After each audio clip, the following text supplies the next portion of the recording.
सर्ववेदान्तसिद्धान्तगोचरं तमगोचरं गोविन्दं परमानन्दं सद्गुरुं प्रणतोऽस्म्यहम्। ओम शांति शांति शांति। भगवान की असीम कृपा से विवेक चूड़ामणि का सरल व्याख्या करते हुए आज हम आगे का श्लोक लेते हैं। जैसा कि पहले कहा है कि विवेक वैराग्य षट संपत्ति मुमुक्षुत्वम ये साधन चतुष्टय संपन्न अधिकारी ही परमात्मा की प्राप्ति करने में योग्यता रखता है। उसी का आगे भाष्यकार स्वयं कह रहे हैं कि ऐसे जिज्ञासु को जो साधन चतुष्टय संपन्न है उसको गुरु के पास जाना चाहिए। इसलिए आगे शुरू करते हैं। गुरु उपसत्ति और प्रश्न विधि कैसे होनी चाहिए इसकी भाष्यकार स्वयं विवरण कर रहे हैं। तो उक्त साधन संपन्न तत्व जिज्ञासुरात्मनः उपसेदेत गुरुं प्राज्ञं यस्माद् बंध विमोक्षणम्। उक्त साधन संपन्न तत्व जिज्ञासुरात्मनः उपसेदेत गुरुं प्राज्ञं यस्माद् बंध विमोक्षणम्। ऐसे जिज्ञासु को, ऐसे शिष्य को गुरु के पास जाना चाहिए। और प्रश्न की विधि क्या होनी चाहिए, शिष्य कैसा प्रश्न करे, वो उसका विवरण दे रहे हैं। तो सरल व्याख्या करते हुए उक्त साधन संपन्न, उक्त अर्थ है जो ऊपर कहे गए साधन संपन्न चतुष्टय संपन्न जिज्ञासु को, जो तत्व जिज्ञासु है, ईश्वर को प्राप्त करना चाहता है, आत्मा को जानना चाहता है, ऐसे जिज्ञासु को उपसेद गुरुं प्राज्ञं। उपसेद मतलब निकट गुरु के जाना चाहिए।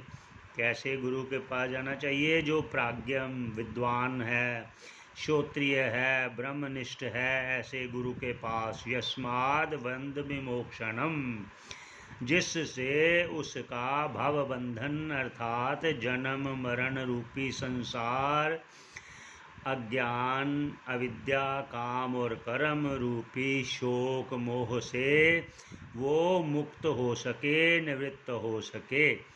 ऐसे विधि बताई गई है। तो आगे कुछ उनकी विशेषताएं बता रहे हैं। गुरु की विशेषताएं क्या होती हैं? श्रोत्रियो वर्जिनो कामहतो यो ब्रह्मवित्तमः ब्रह्मण्योपरतः शांतो निरिन्धनः इव अनलः अहेतुकदया सिन्धुर्बन्धुरान्मतां सतां तमाराध्य गुरुं भक्तया प्रश्येव सेवनैः प्रसन्नं तमनुप्राप्य पृच्छेद ज्ञातव्यम् आत्मनः। अब गुरु के विशेषण बता रहे हैं भाष्यकार स्वयं। क्या कह रहे हैं? वह गुरु, किस गुरु के पास जाए? जो श्रोत्रिय हो, परंपरा से श्रवण किया हो, अनुभव किया हो, अवर्जिन हो, पाप रहित हो, अकामहतः, जो काम से हत ना हुआ हो, मतलब कामनाएं ना हो, उसको यो ब्रह्मवित्तम, जो ब्रह्मनिष्ठ हो, ऐसा गुरु। ब्रह्मणि उपरतः, ब्रह्मणि उपरतः, ब्रह्म में जिसमें इस मन को लगाए रखा है, लगाया हुआ है, वो शांत है। निरिंधनः इव अनलः, जिस प्रकार अग्नि शांत होकर, शांत भाव से वो अब प्रज्वलित नहीं है, ऐसे वो शांत भाव ये कहा है। अहेतुक दया सिंधुर बंधुर आन्मताम सताम, और वो गुरु कैसा हो, अहेतुक दया सिंधु, दया का सागर हो। अहेतु सिंधु, और बंधु कहा है, बंधु जो लौकिक बंधु है, संसार में बंधु बांधव है, वो कोई भी अहेतुक नहीं होता, वो सब अपने अपने स्वार्थ में लगे हुए होते हैं, स्वार्थ के कारण ही प्रेम करते हैं। लेकिन एक गुरु और एक ईश्वर ही है जो अहेतुक, मतलब बिना हेतु बिना कारण दया करने वाले होते हैं। दया करने वाले ही नहीं, दया के सिंधु, दया के सागर होते हैं। ऐसे गुरु के पास जाकर वो आनमताम, उनकी शरण हुए, सताम, सज्जन पुरुष जो हैं उनको क्या है, तम आराध्यम, ऐसे गुरु, तम आराध्यम, ऐसे गुरु के पास जो विशेषण कहे गए हैं, उनके गुरु के पास उनकी भक्ति पूर्वक अपने प्रश्न करते करे, उनकी सेवा करते हुए जब उनको प्रसन्न मन देखे तब प्रश्न करे। प्रसन्नम तम अनुप्राप्य, उनकी प्रसन्नता को देखते हुए उनके पास जाकर पूछे, पृच्छेद, पूछे, ज्ञातव्यम आत्मना, आत्मा के बारे में, परमात्मा के बारे में जानना चाहिए। ये विधि बता दिया भाष्यकार जी ने। तो आगे कहते हैं, तो आगे भाष्यकार स्वयं शिष्य कैसे गुरु के आगे प्रार्थना करे वो कह रहे हैं, स्वामिन् नमस्ते नतलोक बंधो कारुण्य सिंधो पतितं भवाब्धौ माम उद्रात्मीये कटाक्ष दृष्टया ऋज्वाति कारुण्य सुधाभिभृष्टया। ये भाष्यकार कह रहे हैं कि शिष्य को कैसे करना है। स्वामिन् नमस्ते, वह गुरु के पास जाकर स्वामिन, मतलब वो सभी, जिस प्रकार अकामहत है, श्रोत्रिय है, अपाप है, पाप रहित है, और दया सिंधु है, अहेतुक दया सिंधु है, ऐसे उसको स्वामीन के नाम से कहा गया, स्वामी। हे स्वामी, क्योंकि वो सभी कामनाओं को देने वाले हैं। सभी कामनाएं क्या हैं, जिसने आत्मा परमात्मा को जान लिया उसे को तो सभी कामनाएं पूर्ण हो गई। ऐसे स्वामी को नमस्ते, नमस्कार है आपको।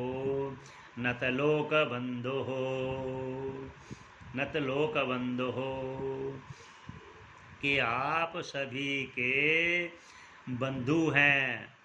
हे गुरुदेव, आप तो सभी के बंधु हैं। वो किसी से द्वेष नहीं रखते, वो सभी से प्रेम रखते हैं।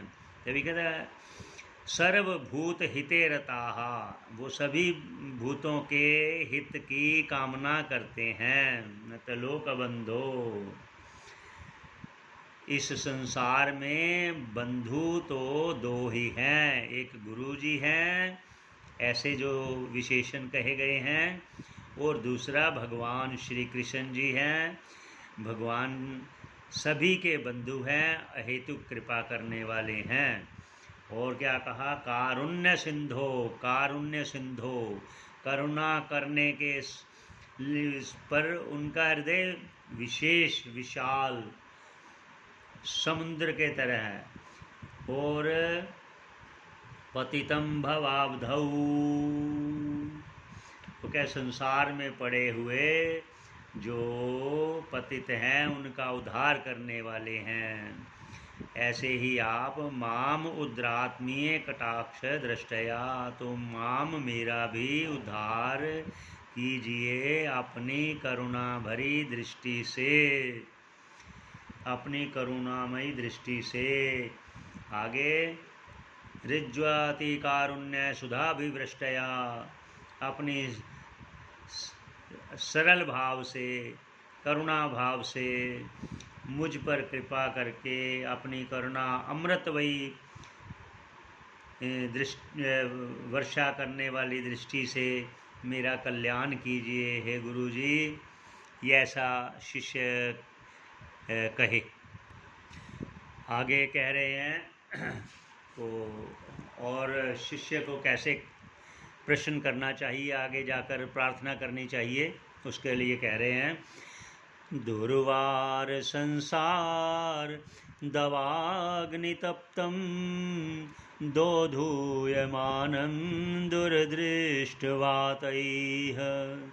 भीतं प्रपन्नं परिपाहि मृत्युः शरण्यमन्यं यदहं न जाने, शरण्यमन्यं यदहं न जाने। ऐसे शिष्य को प्रार्थना करनी चाहिए। तो इसका सरल अर्थ करने की कोशिश करते हैं। दुर्वार संसार, जो दुख से पार करने वाला संसार है, भव सागर, इतनी सरलता से अनायास पार नहीं होता, इसलिए बोल दिया दुर्वार संसार। ऐसे संसार को पार करना है। वो वह कैसे है? दवा अग्नि तप्तम, जो चारों तरफ से विषय रूपी अग्नि जल रही है, विषयों से वो संतप्त हो रहा है। दोधूयमानम दुर्दृष्टवातैः, जो दोधूयमानम, जो हर तरफ से झंझावात चल रहा है। दुर्दृष्टवातैः, वातैः, वो दुर्भाग्य रूपी आंधी जो चल रही है, उससे भीतम, मैं बड़ा डरा हुआ हूँ। प्रपन्नम, आपकी शरण आया हूँ। परिपाही, मेरी रक्षा कीजिए। किससे? मृत्यु से, जो जन्म मरण रूपी मृत्यु बार बार संसार में आना पड़ रहा है, उससे मेरी रक्षा कीजिए। क्यों मैं आपसे पास आया हूँ? इसलिए आप मेरी रक्षा, क्योंकि शरण्यमन्यम, मैं अन्य किसी और शरण को यदहम, मैं नहीं, ना जाने, नहीं जानता हूँ। हे गुरुदेव, मैं आपकी शरण आया हूँ।